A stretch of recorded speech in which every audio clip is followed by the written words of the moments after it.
দর্শক আমন্ত্রণ জানাচ্ছি আজকের গুরুত্বপূর্ণ সংবাদে। শুরুতেই থাকবে সংবাদ শিরোনাম, এরপরেই জানাবো বিস্তারিত। ইরানের খতম তালিকায় নাম নেতানিয়াহু ও ইসরায়েলের প্রতিরক্ষা মন্ত্রীর। চলছে পাল্টাপাল্টি হামলা, বৈরুত সফরে গেলেন ইরানের পররাষ্ট্রমন্ত্রী। ভারতে ধর্মীয় স্বাধীনতা পরিস্থিতি ধসে পড়েছে, মার্কিন প্রতিবেদন।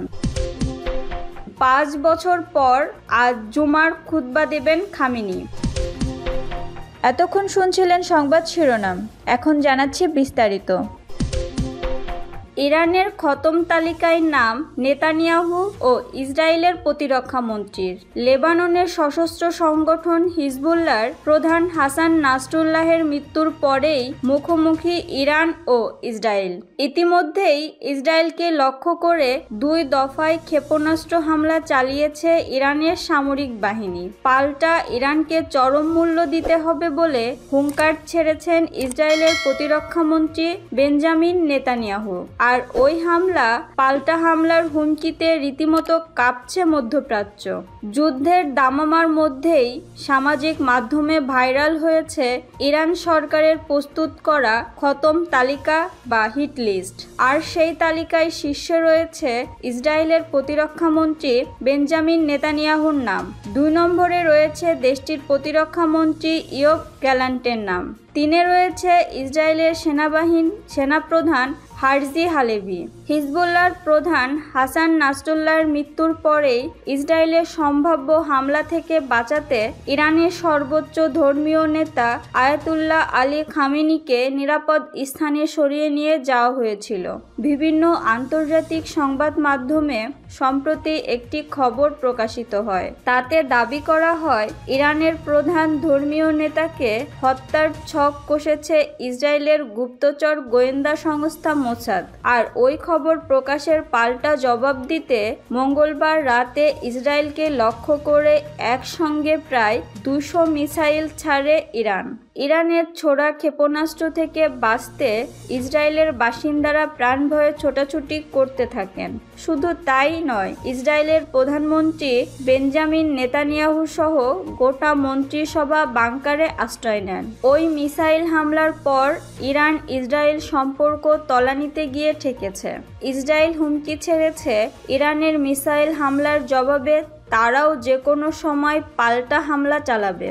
2 দেশের মধ্যে সংঘাত যখন তুঙ্গে, ঠিক তখনই সামাজিক যোগাযোগ মাধ্যমে ভাইরাল হয়েছে ইরান সরকারের তৈরি করা খতম তালিকা বা হিট লিস্ট। ওই তালিকায় শীর্ষেই রয়েছে ইসরায়েলের প্রধানমন্ত্রী বেঞ্জামিন নেতানিয়াহুর নাম। যদিও ইরান সরকারের তরফে ওই তালিকা নিয়ে কোনো প্রতিক্রিয়া জানানো হয়নি, তবে নাম প্রকাশে অনিচ্ছুক ইরানের গোয়েন্দা সংস্থা এক কর্তা জানিয়েছেন ইসরায়েলের শীর্ষ নেতাদের খতম করতে হামলা চালানো হতে পারে। চলছে পাল্টাপাল্টি হামলা, বৈরুত সফরে গেলেন ইরানের পররাষ্ট্রমন্ত্রী। ইসরায়েল ও লেবাননের সশস্ত্র গোষ্ঠী হিজবুল্লাহর মধ্যে যখন পাল্টাপাল্টি হামলার বিরাজ করছে, তখন লেবাননের রাজধানী সফরে গেলেন ইরানের পররাষ্ট্রমন্ত্রী আব্বাস আরাগচি। আজ শুক্রবার তিনি এ সফরে গেলেন। বৈরুতের স্থানীয় সূত্রের বরাত দিয়ে শুক্রবার 4 অক্টোবর এক প্রতিবেদনে এ খবর জানিয়েছে আল আরাবিয়া। লেবাননের রাষ্ট্রীয় সংবাদ মাধ্যম জানিয়েছে ইরানের পররাষ্ট্রমন্ত্রী আব্বাস আরাগচি শুক্রবার বৈরুতে পৌঁছেছেন। রয়টার্সের একটি লাইভ সম্প্রচারে দেখা গেছে ইরানের পতাকাবাহী একটি বিমান বৈরুত বিমানবন্দরে অবতরণ করছে। বৃহস্পতিবার গভীর রাতে এই বিমানবন্দরে বাইরের ব্যাপক বিমান হামলা চালিয়েছিল ইসরায়েল। আরাবিয়া প্রতিবেদনে আরও বলা হয়েছে, সফরে লেবাননের তত্ত্বাবধায়ক সরকারের প্রধানমন্ত্রী নাজিব মিকাতি এবং সংসদের স্পিকার নাবি বেরির সঙ্গে বৈঠক। নাবি ইরান সমর্থিত হিজবুল্লাহর ঘনিষ্ঠ মিত্র হিসেবে বিবেচিত। এদিকে লেবাননের স্বাস্থ্য মন্ত্রণালয় শুক্রবার এক বিবৃতিতে জানায় গত 24 ঘন্টায় লেবাননে ইসরায়েলি হামলায় 37 জন নিহত এবং 151 জন আহত হয়েছে। গত 27 সেপ্টেম্বর বৈরুতের দাহিয়ায় হিজবুল্লাহর সেন্ট্রাল কমান্ড লক্ষ্য করে রাতভর বোমা হামলা চালায় ইসরায়েল। এতে গোষ্ঠীটির প্রধান হাসান নাসরুল্লাহ এবং ইরানি কমান্ডার আব্বাস নীলফরসানি নিহত হয়। এর জেরে মঙ্গলবার ইসরায়েলের ভূখণ্ডে প্রায় 200টি ব্যালিস্টিক ক্ষেপণাস্ত্র হামলা চালায় ইরান। ভারতের ধর্মীয় স্বাধীনতা পরিস্থিতি ধসে পড়েছে। মার্কিন প্রতিবেদন। ভারতের ধর্মীয় স্বাধীনতা নিয়ে নতুন তথ্য দিয়েছে যুক্তরাষ্ট্রের commission on international religious freedom USCIRF। এতে বলা হয়েছে ভারতের ধর্মীয় স্বাধীনতা পরিস্থিতি ভেঙে পড়েছে। বুধবার USCIRF এই প্রতিবেদন প্রকাশ করে।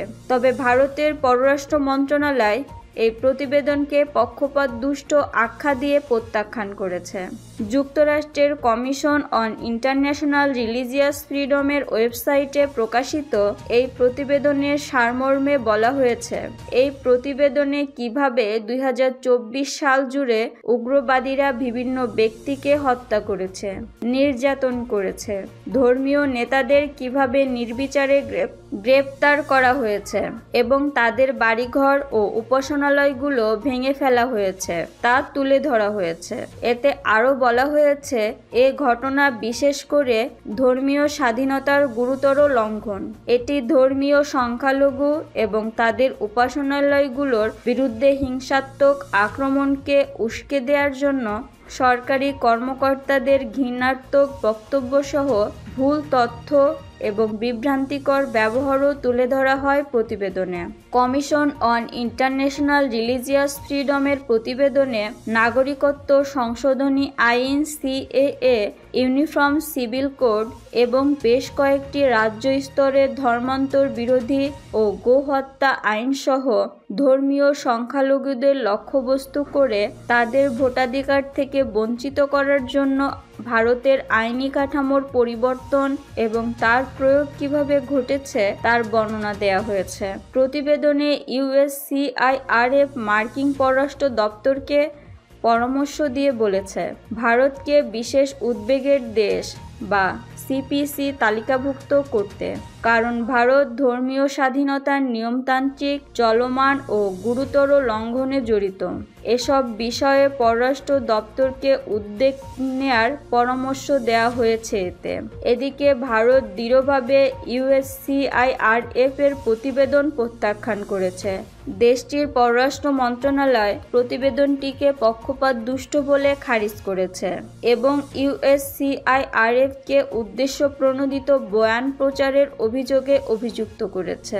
এ বিষয়ে ভারতের পররাষ্ট্র মন্ত্রণালয়ের মুখপাত্র রণবীর জয়সওয়াল মার্কিন যুক্তরাষ্ট্রের কমিশন অন ইন্টারন্যাশনাল রিলিজিয়াস ফ্রিডমের বিষয়ে আমাদের মতামত সুপরিচিত। এটি একটি রাজনৈতিক এজেন্ডা সহ একটি পক্ষপাতদুষ্ট সংস্থা।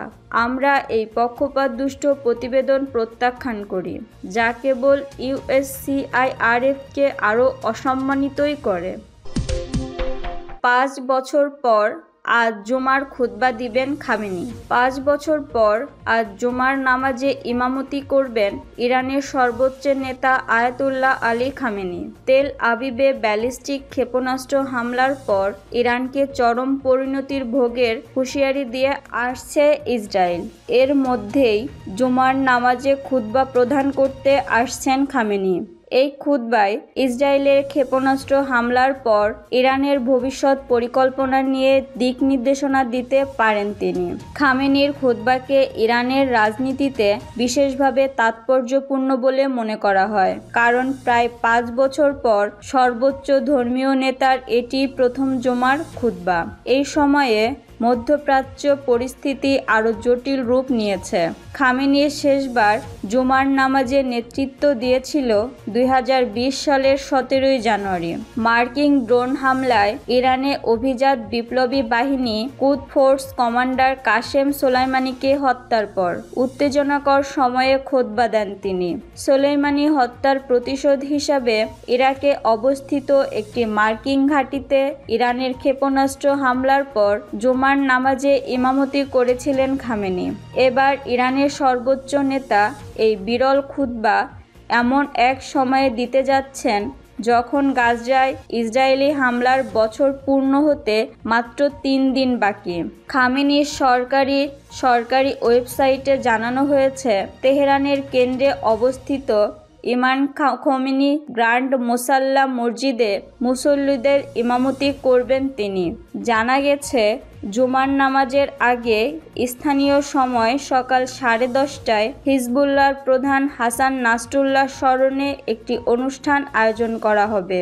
এর আগে গত মঙ্গলবার ইরানের অভিজাত বিপ্লবী গার্ড বাহিনী জানিয়েছে, ইসরায়েলি হামলায় নাসরুল্লাহ সহ ইরানি কমান্ডার আব্বাস নিফরুসান নিহত হওয়ার প্রতিশোধ হিসাবে ইসরায়েলের ওপর 200টি ক্ষেপণাস্ত্র নিক্ষেপ করা হয়। ইরানের হামলার প্রেক্ষিতে ইসরায়েলের জবাব কেমন হতে পারে তা নিয়ে জোর জল্পনা চলছে, কারণ গত এপ্রিলে ইরানের হামলার চেয়ে এবারের ধরন একেবারে আলাদা।